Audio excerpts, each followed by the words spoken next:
Hello guys, and welcome back to the channel. Now firstly, I have to apologise, we haven't put any videos up for 2 or 3 months now. No excuse really, but we've been so busy. We've had so much work to get done, but as I say, it's still no excuse. Should have done some videos, but here we are anyway, we're back. And the reason for today's video is, well, it's all in bits now, but I'm going to tell you a little bit about this Cosworth engine that we've got here in bits, as you can see. Now the story behind this is it's a good customer of ours. He's got a sort of road going track car, fairly serious bit of kit. It's a 4-wheel drive Cosworth converted Focus with all the goodies on it. And this engine here is sort of now pushing near enough 500 horsepower, but unfortunately the engine has been a part.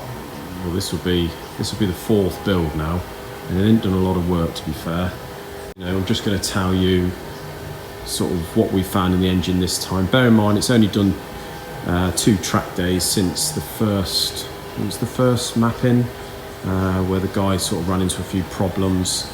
Then the customer went away, swapped the cylinder heads himself. He put a ported head on that we supplied. So the original was a 2-wheel drive. Non-ported cylinder head. We swapped it to a 4-wheel drive ported cylinder head with a different camshaft, etc. What it was, I bumped into him at a recent track day where he was sort of having issues with other things, but when I actually heard the engine, I thought, yeah, don't sound too good, to be honest with you. It sounds a little bit like a tired Cosworth. So I've asked him if he would take the engine out. Bear in mind, you know, the engine's got our name on it, and as you may or may well not know, that we do quite a lot of Cosworth engines, and we're trying to sort of, over the last few years, try and build up a reputation for doing more and more of the performance stuff as opposed to the classic engines. So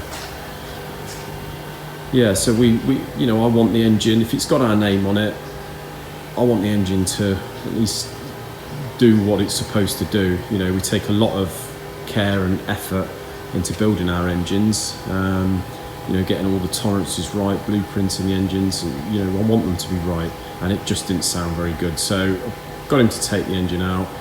We stripped it all down last week and done some checks, and I was quite surprised actually what we did find. We've sort of we've got a little box of parts here that we put in. So we've got obviously forged pistons, I-beam,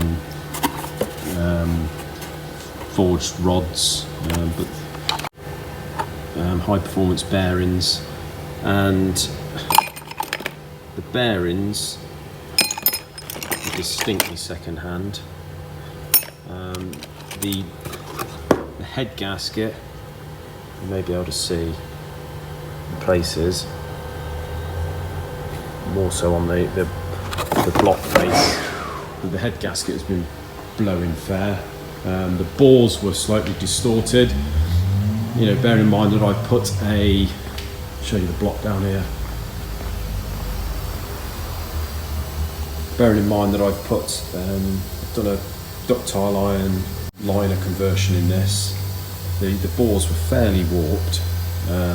The pistons were, you know, I measured every dimension on the piston, and they hadn't sort of distorted, but they had. It must be down to heat, but it's all these dimensions here were sort of checked thoroughly, and obviously on the surface there's something been dancing around in there, but you can sort of see right on the edge it has started to fur up where it's been detonating. And as you know, that where the piston touches you've got to get the clearance right here, where the piston skirt touches the bore, that there has been hammered in, and the running clearance was massive. So that's why the engine didn't sound too good. So what we've had to do is we've got to go up a bore size, another set of pistons. I've checked the first tuner was complaining about too high compression, but that may be something to do with the standard exhaust cam he had in, but I checked it and it's 8.2 to 1. has been running, which is not out of the way. It's only very slightly higher than standard, and the ECU he's got more than capable of handling that. So my feeling is it's just been getting really hot, this thing.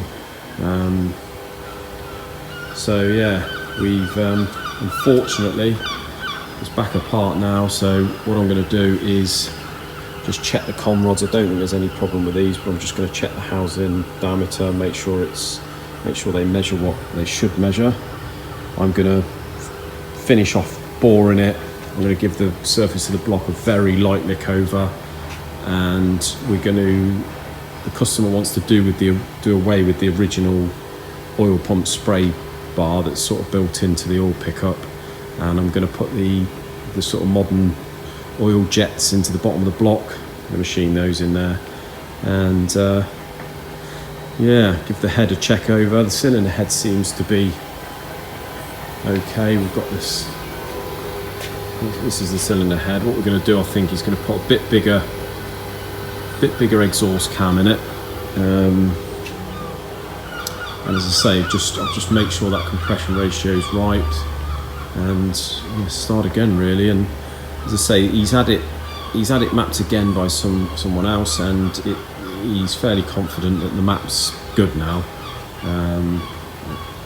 What was the matter originally, I do not know, but I think by the looks of it, there has been some sort of issue there.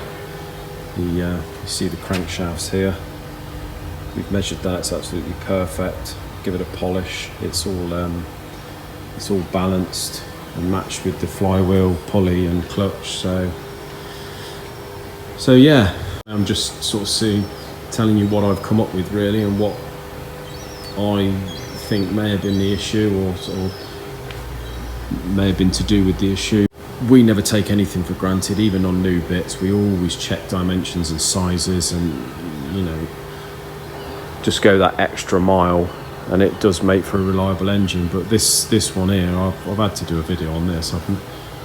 It's almost ridiculous, and I do feel sorry for the customer. And we're going to help him out on this, because it's as I say, it does get very costly. We like the whole sort of project to go smoothly, really, because there's not just the cost that's involved. It can soon put a dampener on the whole project for the owner. And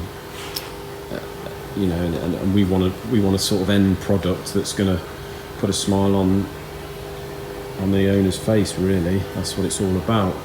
So yeah, so what I'll do is we'll get all this machined up and back together, and I'll sort of give you an update on how it's going. But yeah, just got to be a little bit careful who you sort of do your own work on.